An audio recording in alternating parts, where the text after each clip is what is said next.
Good afternoon and welcome to SUTV Live. We are coming to you live from our studio inside Bramall Lane for the opening home game of the new season.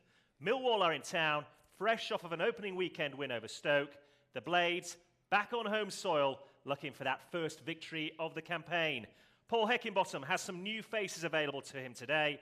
Sheffield United are looking to continue the dominance at home, which propelled us into last season's playoff positions. All of the details surrounding the broadcasting restrictions for this afternoon's game can be found by going to sufc.co.uk.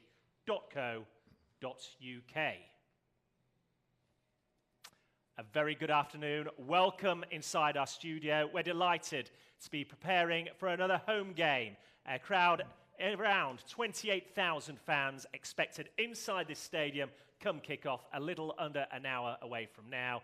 There's excitement, there's anticipation, and there's hope that we can get our first points on the board of the new season. And joining me for the ride, two guests well known to Blades fans. Alongside me, first of all, legend, Premier League goal-scoring hero. Never get tired of saying the first Premier League goal ever scored right here at Bramall Lane. Brian Deane, good afternoon. Good afternoon, Richard. How are you? I'm very well, thank you. Like I said, you never get tired of hearing it, do you? Never.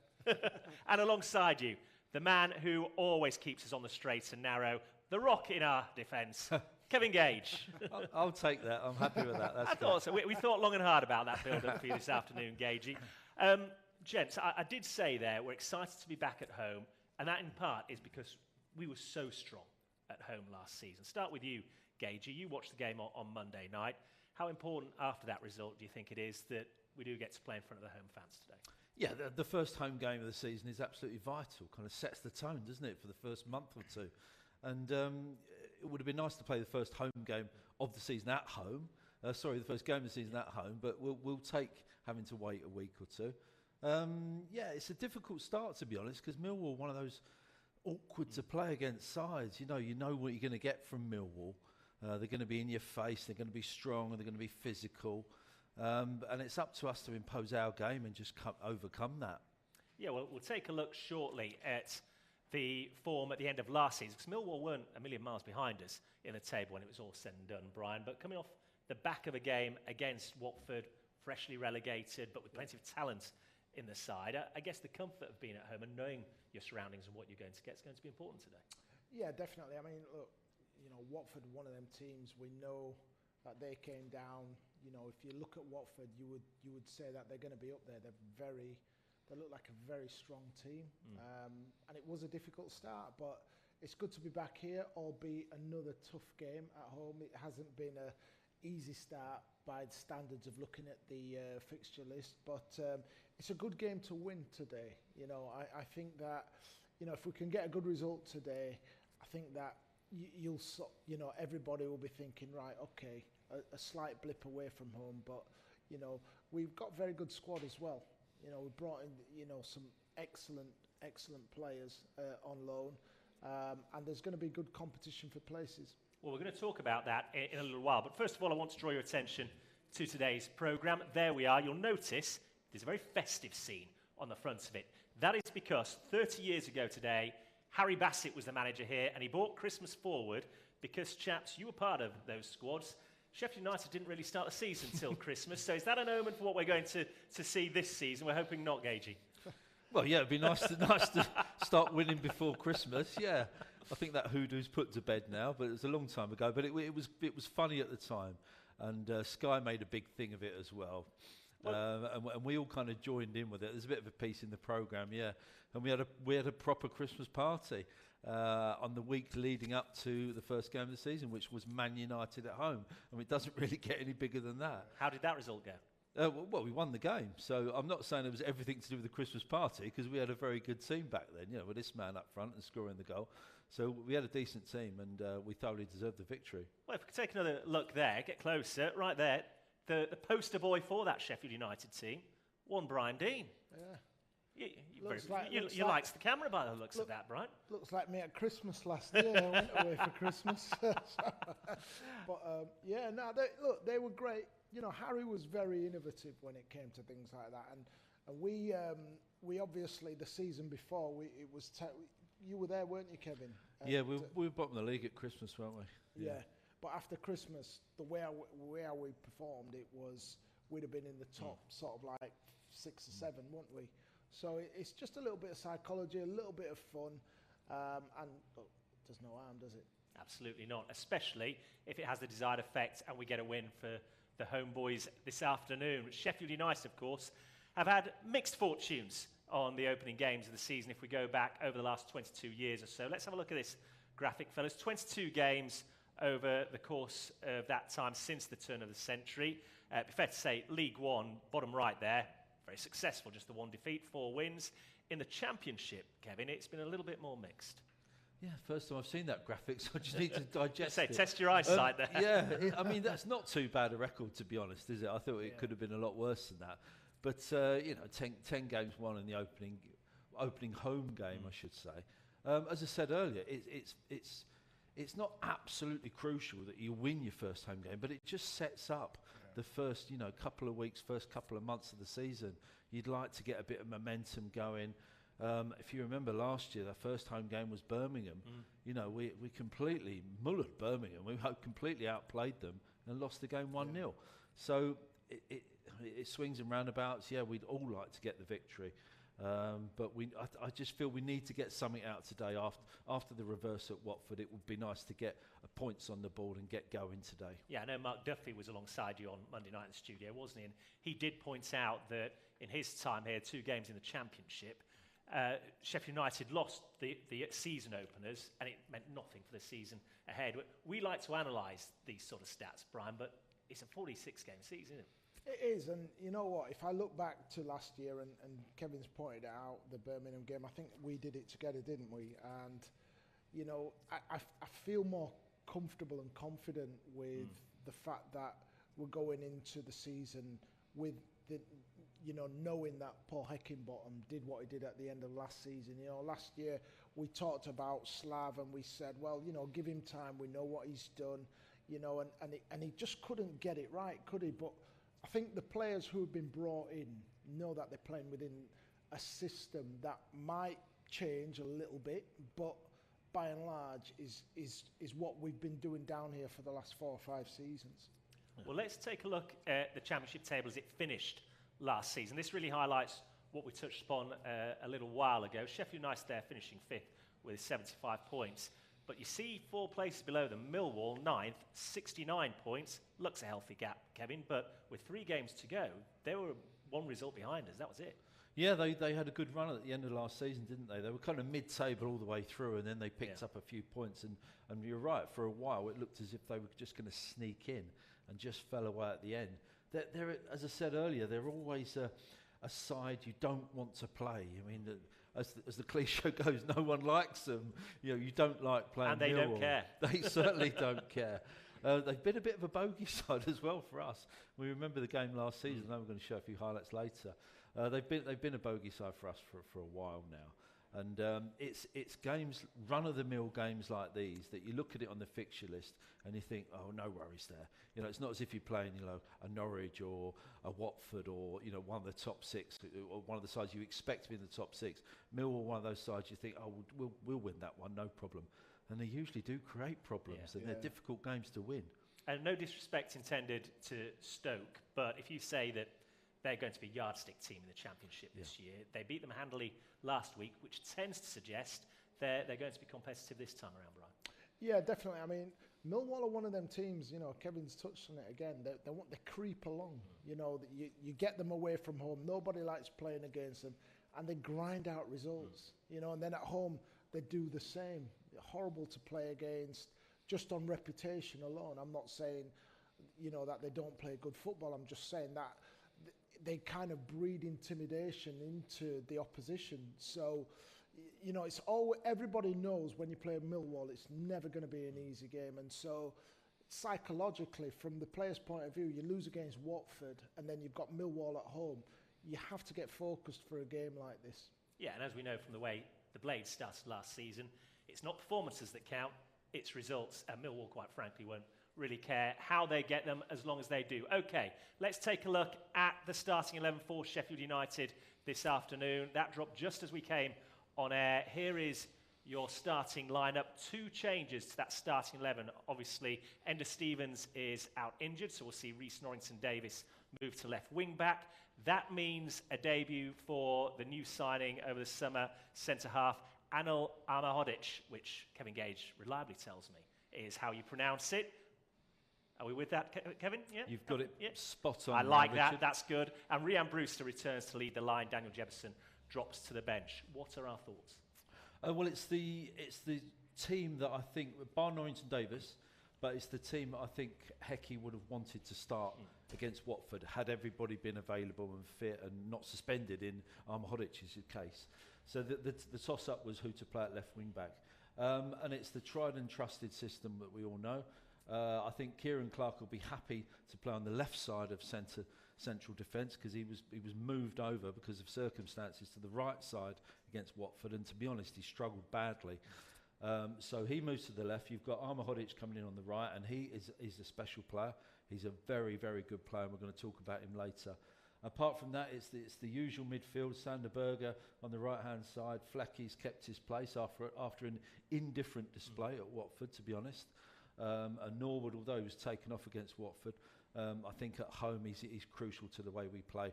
And then the only other decision was whether to stick with Jebbo, who played at Watford, or to go with Ryan Brewster. And obviously he's gone with Brewster today, which I understand because I think Jebbo away from home would probably, they were thinking maybe stretch the Watford defence. And he did okay, to be fair, but I think Brewster coming back into the side is probably the right decision. We're going to talk about young James McAtee, who arrived in the last 48 hours on a season-long loan from Manchester City shortly. He's on the bench today, but Rhian Brewster, Brian, was in good form when he suffered that unfortunate season-ending injury in January. He's played well and been in the goals in pre-season. What does he give this team if he's fully fit and firing on all cylinders? Well, 2 years ago, Rhian played very well in this league for Swansea, and I think for his point of view, he's going to be confident. He knows he can score goals in this league, and I think that if we touch on what Kevin said about Jefferson stretching the game, we expect to have more possession in the final third today, and that might suit him, just being in and around, taking up positions where he can get his shots off. We've seen how dynamic he can be with some of the goals he scored last season. So I think it's a good decision by the manager as well, and he's the right person. If we are looking to take the game to them, we need that somebody who can score a goal out of nothing, and I think that he represents the best opportunity at that today.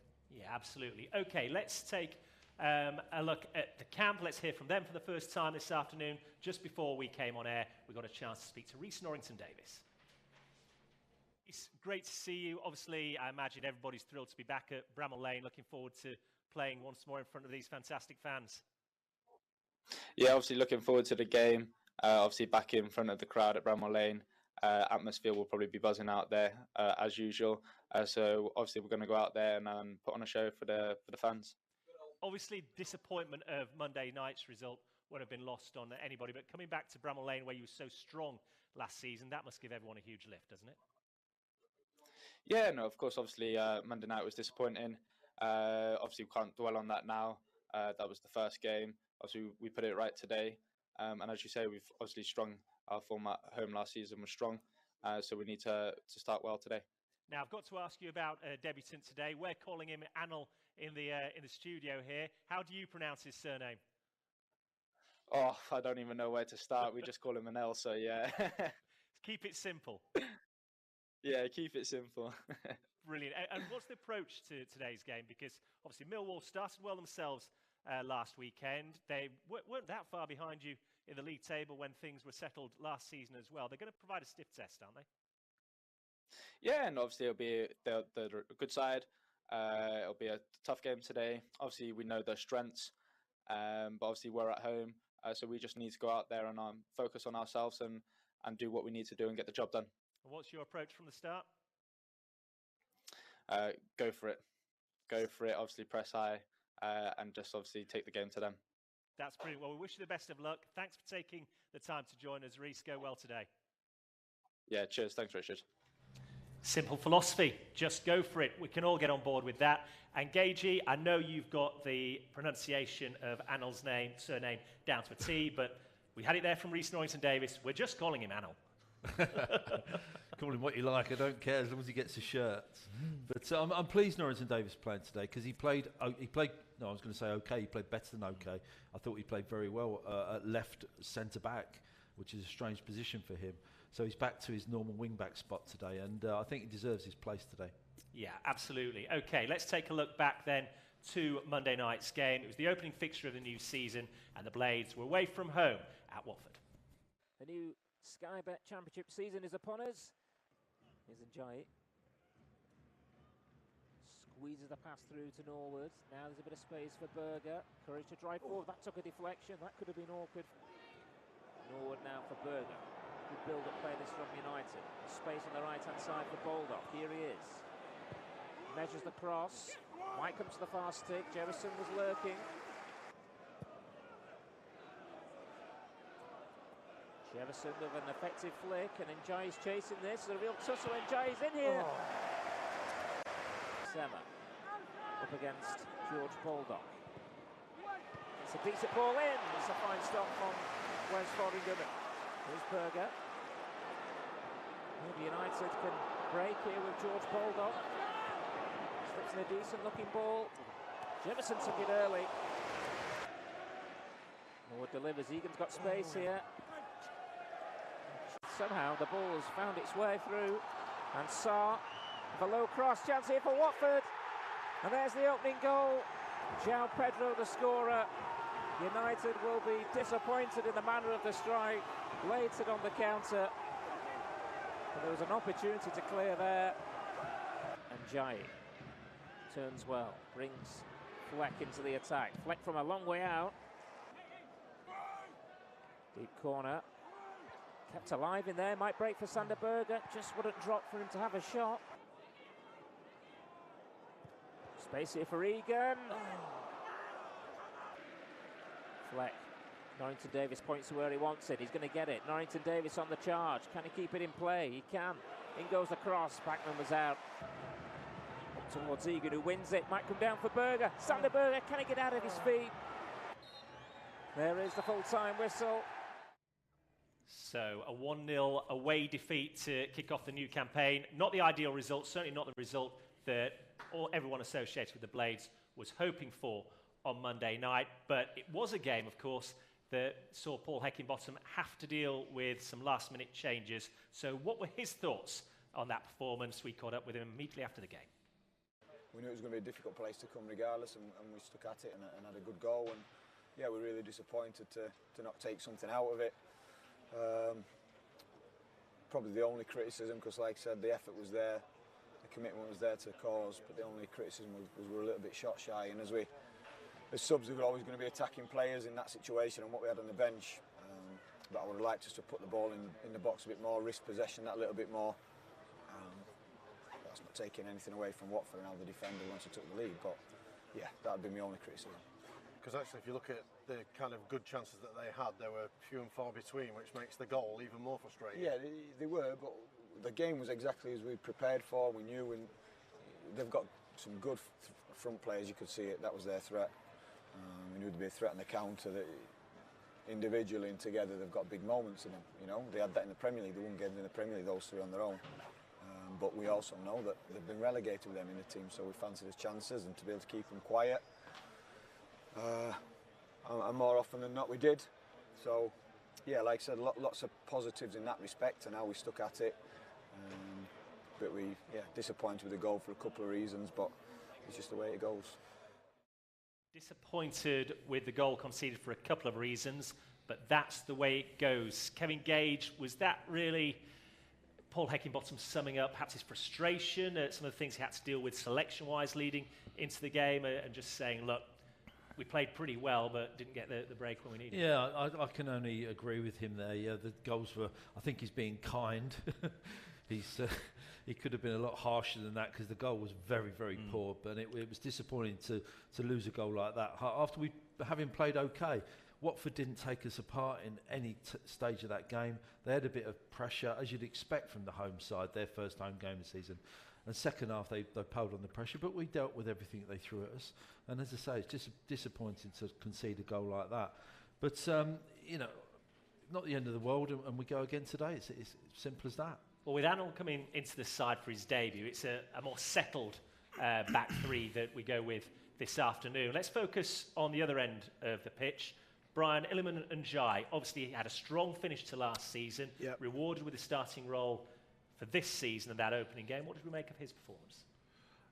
Well, I mean, you know what you're going to get from him. I say you know what you're going to get from him, but he's very unpredictable, very skillful. He's the kind of person that makes things take. He's not always going to be consistent, but decent hold-up play, though. Is that a sign of maturity in his game?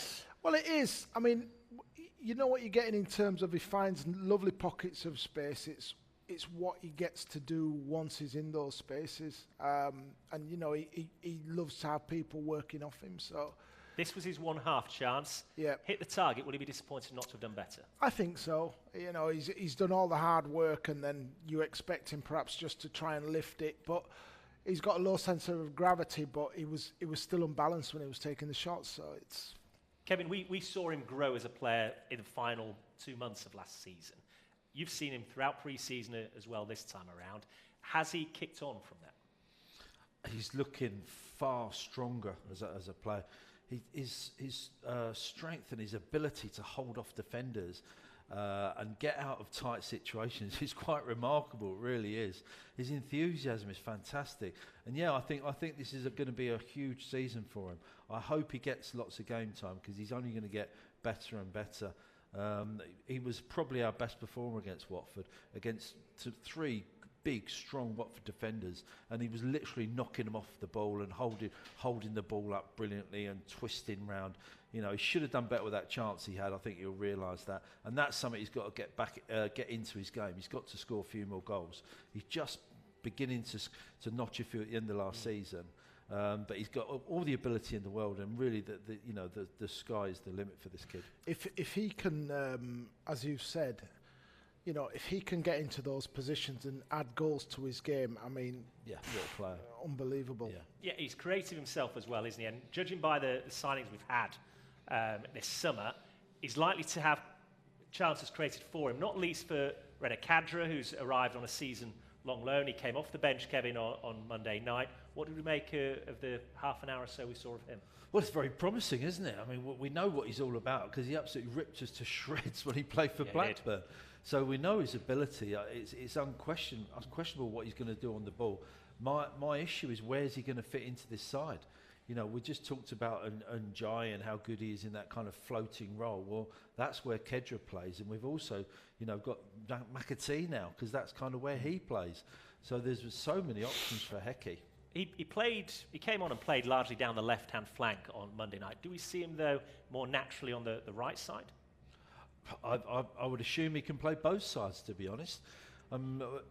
As I said, it's a struggle. I struggle to see where we're going to fit all these creative players in.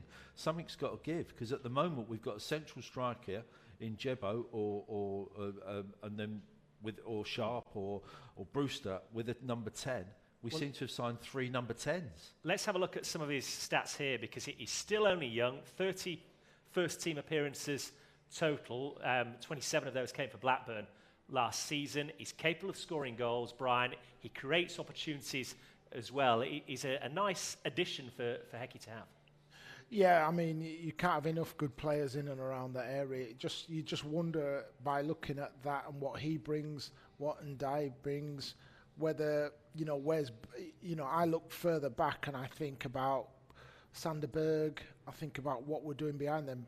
Plenty of chances. If we can keep things solid and we can create chances, we've got forwards in there as well. So, I like what Paul Heckingbottom's doing. It's just who's going to come out on top of that situation again, and what formation are we going to play? Well, let's take a look at the options Paul Heckingbottom has got now, given his summer transfer dealings as well. If we look at the squad depth, I'll advise you, Brian, to look at the larger screen on your right, because that's challenging for anybody, even with 20/20 vision, I think. But you look right up at the top there, and you've got Rhian Brewster, Billy Sharp, Ollie McBurney, Daniel Jefferson, Will Asula. Options are plenty, but you've also got options to the left and right. And I know time and time again, Gage, last season, through injuries largely, we've bemoaned the lack of options that we had. Well, if you've got a fit squad, that's not a problem this time around. Absolutely not. I mean, we've certainly got strength in depth there, haven't we? I mean, we've been saying pre-season with the signings defensively, Armour Hodic and Kieran Clark, and we were waxing lyrical about them. But just recently, the players we've signed in a creative role and to go forward, it's quite amazing. I mean, the one we haven't really spoken about because we haven't seen him yet is Tommy Doyle, and we were all raving about him, saying what a good player he is. But then in James McAtee, we've probably signed arguably a better player, certainly one with more potential. He could be the next big superstar. So, you know, I look at that graphic, which is really interesting, and I just think, how on earth are we going to keep all these players happy, and how are we going to fit them into our formation? Well, like I say, it's a nice problem to have. Let's concentrate on the latest of those signings then. James McAtee arrived at the back end of this week on a season-long loan from Manchester City. What sort of player is Sheffield United getting? Well, Paul Heckingbottom gave us his assessment. Paul, an exciting addition to your squad. James McAtee, what can you tell us about him? He's a talented player, obviously, someone who's rated really highly at City, and you know, throughout football, people know him as a big talent of playing in the England youth teams and things. So, yeah, we're excited to get him, and likewise, flip that. I think we're also a good platform for him, and it's a great opportunity for him to come and learn and experience what, you know, the Saturday, Tuesday daily life of a championship player is, you know, because you can take so much from it. What type of player is he, and how will he kind of fit into your plans? Someone who looks after the ball really well. He's got a really good left foot, high quality in the final third, you know. He scored a lot of goals and involved in a lot of assists. So yeah, someone who looks after the ball really well. He's someone who's starting to get quite a reputation as an exciting talent. I'd imagine there'd have been a few clubs interested. So how did you persuade him to come to Bramall Lane? Yeah, there was. We know there was. I think it was always expected. We registered the interest last year, but obviously James wants to try and get in the Man City team squad, so he's been away with them on pre-season, and as soon as he became available to come out on loan, I think his agents had done a real good job and presented to him the clubs who were interested. I believe we were the only one in the Championship who they were wanting to speak to, and obviously lots of interest then from the Premier League and abroad. So us putting our best foot forward in terms of us as a club, what we are, the role we see James playing, what we expect from him, but likewise what he can expect from us, and yeah, he wanted to come here. Registering your interest last year, I mean, how satisfying is it when you've been looking at someone for so long to see it finally come off? Well, you do that with all of them, you know. You do it with all of them. But yeah, it is. But that's what you have to do. You have to be ahead of the game and know what's out there or potentially could be out there. And James is someone who, like I say, City rate very highly, so there was no guarantee that it was going to become available on loan, but we wanted to make sure that everyone understood that if he did, we wanted to be in the conversation. So I think that's why we were putting the work in. It says a lot about maybe you, your staff, and the club, that a club like Manchester City have now trusted you with not just Tommy Doyle but also James as well. Yeah, and we're grateful. We think that we are a good place for players, especially young players. Like I say, I think comparisons have been drawn. We've got big expectation here. We've got huge fan base, you know, home games. We want to win all home games, very similar to Manchester City. So I think there are comparisons there in terms of that. The pressure that we'll put on him to perform for us is probably the things that they want to feel, you know, when if they're ever going to get in that Man City team. Getting him ready for the rigours of the Championship, how big a challenge will that be for you and your staff? It will. He's been training, so he's been fit and training pre-season, but not had any minutes, or very limited minutes. Well, he's been away with their first team.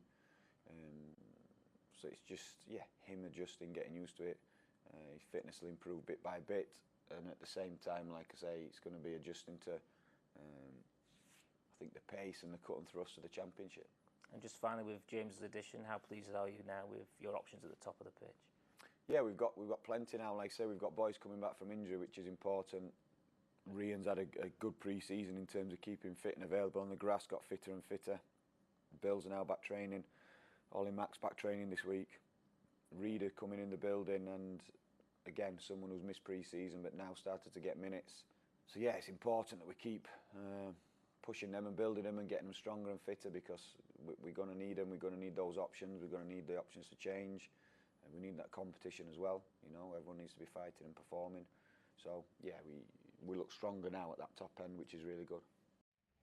So Paul Heckingbottom, pretty pleased with the business he's done so far, and pretty pleased with being able to fight off the competition to land James McAtee. We'll hear from the man himself in an SUTV Live exclusive in just a few moments. But before that, let's look ahead and give you a preview of what's to come over the next week, starting first of all with Thursday night, League Cup fixture away at Steve Bruce's West Bromwich Albion at the Hawthorns. That's an 8 o'clock kickoff.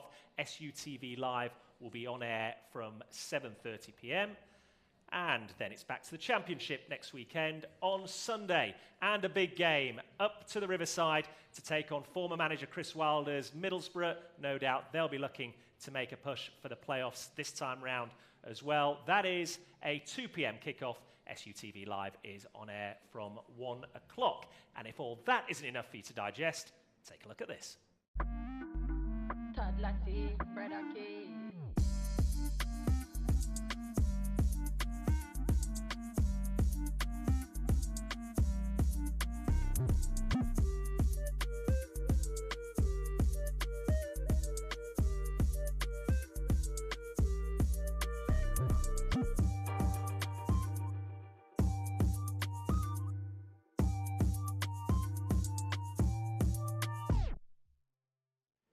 The new Blades home kit on sale from the club shop now, or if you can contain your excitement and hang on just 48 hours more, you can buy it online from Monday. Brian Deane is to my left, rubbing his hands with joy. You like a kit. I saw you post something on your Twitter account last December when you were reunited with your Blades shirt from that opening Premier League goal. You're excited about a good kit, aren't you? Yeah, I'd not seen it for a long time, and I actually remember giving it to the boy. After the game we played against Chelsea, remember we beat Chelsea 5-1, and then after a game I came off and I'd handed it to the lad because I'd been keeping an eye on him. Mick Rucker had told me that he was a good player, but he was a naughty little Herbert, as he used to say. A naughty little Herbert was those his words. So no, it was nice to see it again after so much time. And 30 years, you know, where's it all gone? Like, you know, it's like You've aged well, mate. I look forward to seeing you in another 30. Well, let's hope so. I know, Gage, you've said in the past there's only so much you can do with red and white stripes, but I will tell you from speaking to fans, for example, when the Blades were in the Premier League, there's a big white patch on the back of the shirt because regulation stated the shirt numbers had to be clear to be seen. That caused uproar around here. This is back to the good old-fashioned black numbers, straight on there, no white patch. Yeah, there's no messing about, is there? We've had one or two aberrations over the years. Mid-90s wasn't a good period of Sheffield United kits. But this one's great. I mean, as you say, red and white stripes, a little bit of black trim. Very nice indeed. Absolutely. OK, let's take a look at the two teams for today's game. We'll start with the visitors, Millwall. As we mentioned earlier, they got off to a good start last weekend with a 2-0 win in their opening Championship game over Stoke. They've since played a League Cup fixture, which they lost to Cambridge. But from that league game, they have 3 changes to their starting lineup. Out are Ryan Leonard, George Honeyman, who's suspended, and Tom Bradshaw. In come Danny McNamara, Mason Bennett, and George Saville. Kevin, we've said they're always tough to play against. Gary Rowett's got a decent squad together, hasn't he?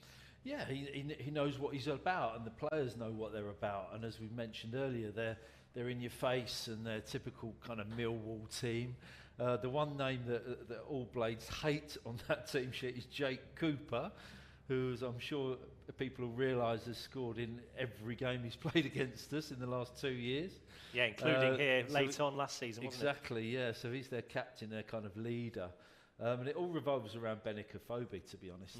He's the striker, you know, he causes a lot of problems up there.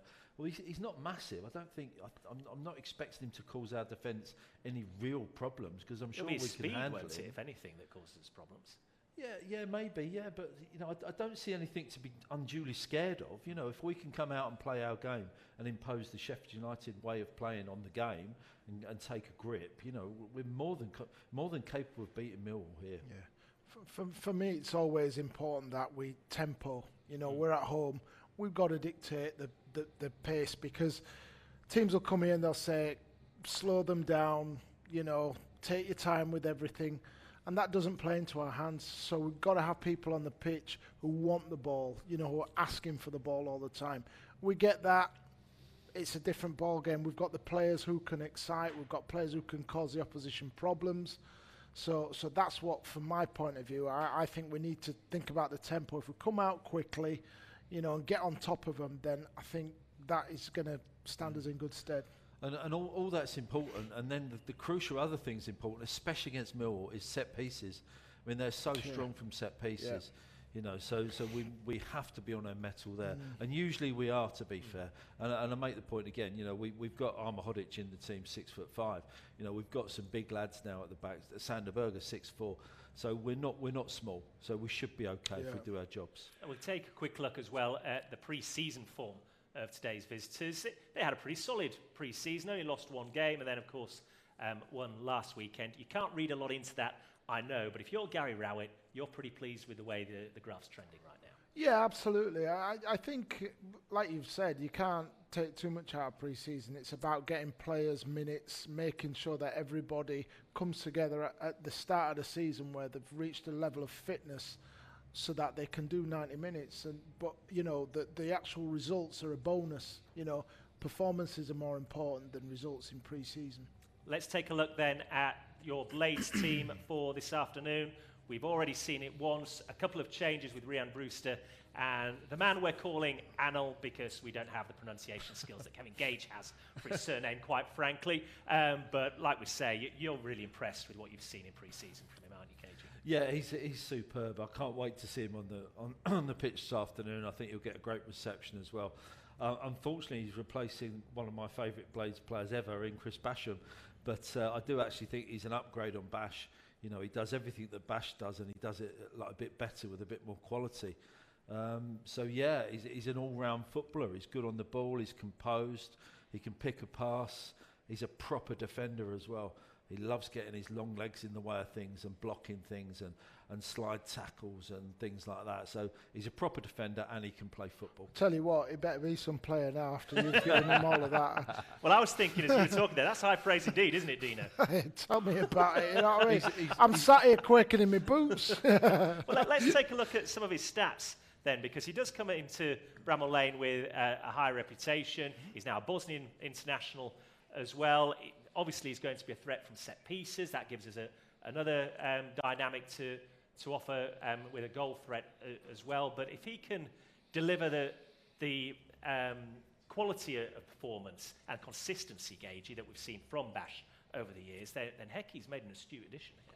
Yeah, it's one for the future as well, isn't he? He's only 23 years old as well. So we've apparently, according to reports, we've done a fantastic job in actually signing him, because there was lots of bigger clubs after him, but probably we could guarantee him game time. You know, we sold the club well to him. So he's definitely one for the future. He also can play anywhere along the back line, by the way. So he can play central midfield as well, although he is primarily a defender. But we saw him at left centre-back. He was perfectly comfortable there. And he played one of the pre-season games. I forget which one it was. But he played in Egan's position centrally. And he was magnificent, just bringing the ball out of defence, just gliding past forwards and then picking passes around. Now, that bodes well for the future, because we don't have to play with three centre-backs all the time. So if we do ever switch to just a normal back four with two centre-backs, he can fill that role quite easily. Well, I know on social media that's a conversation you've been having earlier this week, and it might be something we look at in future programmes to come. But you also mentioned that our form against Millwall hasn't been the best over the last couple of years. Let's take you back to last season's meeting at Bramall Lane, where Millwall caused heartbreak late on. Millwall get this championship clash underway. It's gone over everyone. It just hit Davis, comes to the edge of the box. It was a sweet strike. Good football again by the visitors as Wallace swings in across. It's all good. It's gone all the way in. A disaster for Sheffield United. Jed Wallace from the right-hand side. Well, he's caught out Robin Olsen. It's his 5th of the season. He've passed the 10-minute mark and it's Blades 0, Millwall 1. Here is Fleck now, 35 yards from goal, takes a shot. Was always going wide, Gibbs wide. McGoldrick sets off, David McGoldrick is through, McGoldrick! And it's wide! What a chance for United. The first time they've really opened Millwall up. Now Cooper will get forward, and that is a little bit reckless, and I think that's going to be the first booking. Fleck drives into the penalty area, Fleck goes down, and the referee's given a penalty. Billy Sharp scores for Sheffield United, the Blades are level. It's the captain, his 4th goal of the season. It's not been a vintage first 44 minutes from Sheffield United, but the level, it's Blades 1, Millwall 1. Stevens on the overlap, Ender Stevens low cross, somehow has that not gone in? Saving McGoldrick at full stretch. Fleck once more, look at Gibbs-White on this far side. Here's Morgan Gibbs-White. He goes down in the penalty area, the referee has given a free kick, and Morgan Gibbs-White could be off here, he's already in the book, he's off. John Fleck's lost in a really bad area. Bradshaw now in the penalty area, shoots low. Spawn blocks the clearance, it might come here for Billy Sharp. Looking for Njai, still might get there. It'll be Njai, brilliant play! Terrific save by Biakovsky. United under pressure, saved by Olsen and stopped wide, what a chance! Ricochets to the edge of the area, Evans. Now Cooper to drive one, that's a wonderful finish. The defender, Jake Cooper, a long-range strike. 2 minutes into stoppage time, and it's Sheffield United 1, Millwall 2. Jake Cooper with a fantastic strike to cause the Blades' late heartbreak last season. Goes without saying, we're hoping for a very different outcome this time around here at Bramall Lane. And a reminder for all regulations surrounding today's game. We're just, 17 and a half minutes away from kickoff here at Bramall Lane now for today's game against Millwall. You can find all the information around viewing that game on our website. Go to sufc.co.uk. Okay, let's take a look at the fixtures to come, because August is a packed month. This is game 2 of 8 inside the opening month, if you take into account the League Cup tie against West Brom as well on Thursday night. And there aren't any gimmies there, fellas. If you look at those, Luton away at Kenilworth Road, they proved last season they're more than a match for anyone on home soil. That's a very tough start, by anybody's standards. If you take Watford on top of that, you look at Sunderland, they're new into the division. Blackburn, they fell away last season, but Luton, big, strong physical side.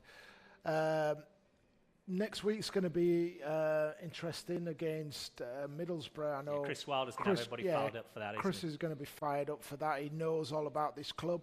So, by no means an easy start. Exciting start, Gage. Yeah, of course it is.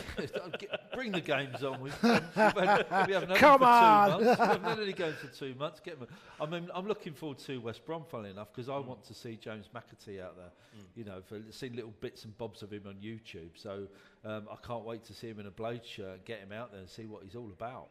Well, you mentioned James McAtee. Why not? Let's hear from him ourselves now, because our very own Matt Young sat down with him yesterday, the newest signing here at Sheffield United. Explained in an SUTV Live exclusive why he chose the Blades. So James, welcome to Sheffield United. How much are you looking forward to this challenge? I'm looking forward to it a lot. I mean, I've been building up for it for a few years now. I think I'm ready to go on loan, and I think I'm ready to play for such an amazing team. Why Sheffield United? I mean, the Championship's a difficult division, isn't it? But I'd imagine it's probably the next logical step for you. Yeah, I like what they did last season. I've seen what the crowd's like. It's amazing. And obviously the stadium as well. I really want to play there. You've had a brief taste of playing in the Premier League. Now you're coming into the Championship. How do you think the two will compare? I'm not too sure. I only had a few minutes in the Premier League. So I think it'll be as physical. It might be even a little bit tougher here with so many games. But I'll have to see how we do. You've spoken to Paul Heckingbottom, obviously. I know he's chased you for quite a number of months. What did he have to say to you? When I met him the other day, he was a lovely guy. He was really nice to me, and he made me feel welcome as soon as I walked through the door. But he was just telling me about things about where he sees me playing, and I liked what he was seeing. So I think it's the right club for me. Sheffield United have a reputation for an attacking style with the 3-5-2 formation. Do you think that will suit your game? Yeah, I think the way that Sheffield United play, it suits to me, and I think I can just help with the little creative stuff and hopefully get some goals and assists or create some chances. Just tell us about your career so far, James. You've been working your way through the ranks at Manchester City, but you've got some good international experience now as well. Yeah, I've been playing for England for a young age now, and I finally got to the 21s. It was an honour to play for, a proud moment for my family. So I think I just need to push on now and try and get further on. And how do you look ahead now to the Championship season? United have already played one game. I mean, you fit and ready to go and looking to push for a place in the squad for the weekend? Yeah, of course. It's the only reason I've come here to fight for a spot, and I'm just excited to play.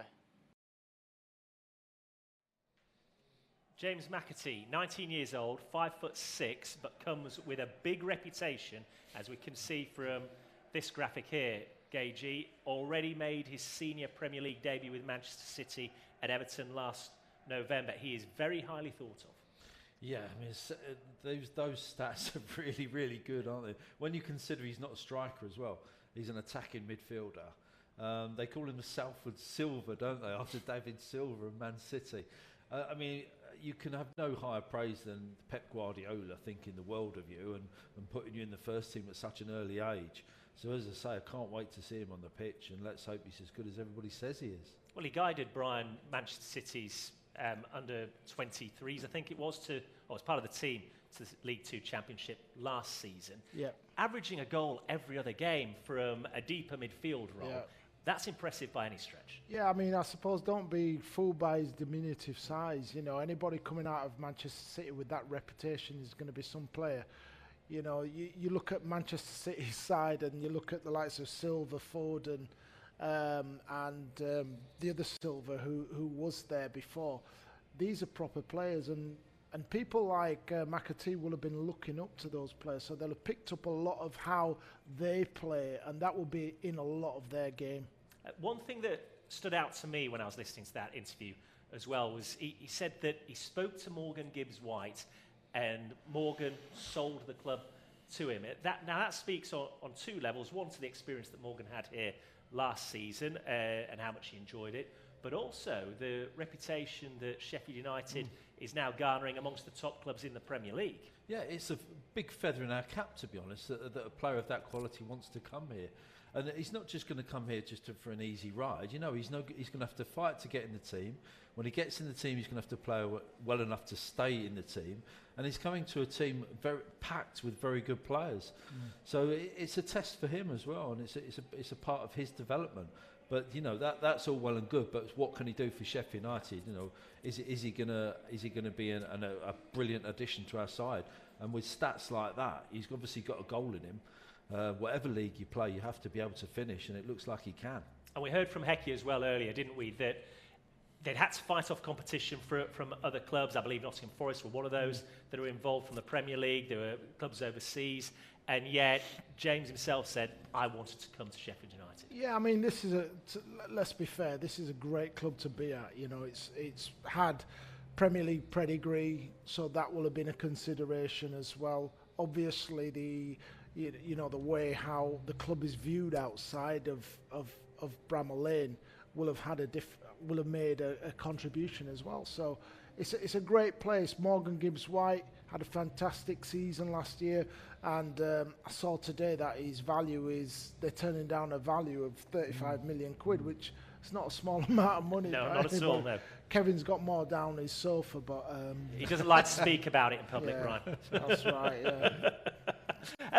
Are we seeing, though, a change in the way and style that Sheffield United are looking to play? When you look at some of these additions, Tommy Doyle's come in, you've obviously got James McAtee now, Reda Kadra's arrived, there's a lot more creativity, and there's a number of players as well. We speak about having options. How important is that if you're going to be successful in the Championship? Well, we're certainly not going to be starting playing long ball, are we? We're not going back to our era, are we? Because we've got all these ball players coming in. I mean, it speaks for itself. We're going to have to move the ball around. We're going to play the ball on the floor. You know, we're not going to resort to hitting a big centre forward.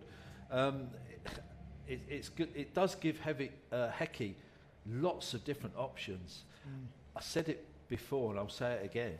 We've got an embarrassment of riches, you know, going forward. Where are we going to fit all these players into the side? And I can see a scenario coming in maybe a month or two's time where we might adjust the formation slightly to accommodate some of these creative attacking players, because just playing one of them up front with the centre forward and the midfield three, you know, is not going to suffice. We'll have too much creativity not in the side. Well, that's Hecky's biggest challenge now, isn't it, Brian? You know, it's all right having this embarrassment of riches, but you've got to deploy them in an effective manner. Yeah, I think we're, you know, if you look at the players who we're talking about, I think we're going away from looking at playing in the wide areas and getting crosses in to being a more sort of like possession-based in the opposition's half when you look at the options that we've got. Which, you know, if we can make that evolution moving forward, I think it bodes well, because, you know, it's what all the best teams play now. You know, Liverpool play that a lot of the time, Manchester City play that a lot of the time, and it's all about those position in those little pockets of space. Well, there's plenty of fans taking their seats behind us in the stadium now. The atmosphere is building nicely. Gage, we're going to let you go to your commentary position, but before you go, give us a prediction. What do you see happening today? It's going to be a really tight game, I think, today, against the, you know, an in-your-face, bitty Millwall side. I like to think we've got enough quality in our bag, and we'll put on a performance. And I do think we'll win, maybe by the odd goal. We'd take that for sure. Let's hear then from the manager. Sorry, thank you very quickly. Gage, you can go and join Matt Young now, but let's hear from the manager then. Paul Heckingbottom, looking ahead to today's opponents, Millwall. Yeah, I want the same application and effort from the players. I want us to be better with the ball. I know we had things thrown on us, which we can understand, but still we want to be good with the ball all the time, regardless who we've got on the pitch. So we want to be good with the ball, and then we want to stand up to whatever Millwall throw us. You know, they were really impressive against Stoke. I thought they were dominant, not necessarily in terms of possession and how they kept the ball, but I thought they were dominant in winning duels. The set plays were very good. The work off the ball was excellent. So I thought they put in a real good display against Stoke. So we know we have to be up for it. We have to be ready to compete with that. We have to be ready to deal with any frustrations that may set in, because, like I say, they looked very, very good without the ball. And maybe a sort of kick to touch, a little hoodoo which has developed over the course of the past couple of seasons against Millwall, and getting one over on them. Yeah, of course. I mean, I'm never a big believer in that, but I think what you have to respect is, like I said, the performances that they put in and the threat that they pose. Obviously, set plays being a big one. They could have had 4 goals from set plays against Stoke. They got 2. Their effort and the willingness to run without the ball turned 60-40s in Stoke's favour to 60-40s into Millwall's favour. You know, they were at it. They were impressive. So we know that they'll try and earn a point against us, 3 points against us. They'll be fighting and scrapping, and to keep you honest. So we know we're going to have to be at our best to have a chance. You are looking at live shots from inside Bramall Lane, the opening home game of the Championship season for the Blades, looking to bounce back from Monday night's defeat at Watford with 3 points here against Millwall this afternoon. Brian Deane is still alongside me, and Brian, Hecky there was speaking about the physical nature of Millwall. It's a reputation they've had for a long time, but it's well earned, isn't it? Yeah, and I think you're never going to be surprised by Millwall. You know, that is within their DNA, and it's something that you have to compete with. Otherwise, you know for a fact that you're going to concede. So I'm sure that they're prepared for that. You know, and I think we've got the physicality now. It looks to be able to cope with such an onslaught. And we look at the fans there. They have a role to play here in creating that atmosphere, because if Millwall try to intimidate you with their physicality, this place can be a cauldron at times and intimidate the opposition. Oh, absolutely. I think it's a different kind of issue away from Millwall. You know, they're very dogged. They like being the bad guy. And if you're not careful, they can turn that round on your own crowd. So the crowd will play their own part, but I really do feel as though the most important thing is how we start this game. You know, if we start with a good tempo and we get in their faces, in their half, that's going to be better than letting them slow the game down if they get free kicks, if they get throw-ins, if they get corners. If we don't have a high tempo game, if we allow them to dictate the pace, that can be a problem for us.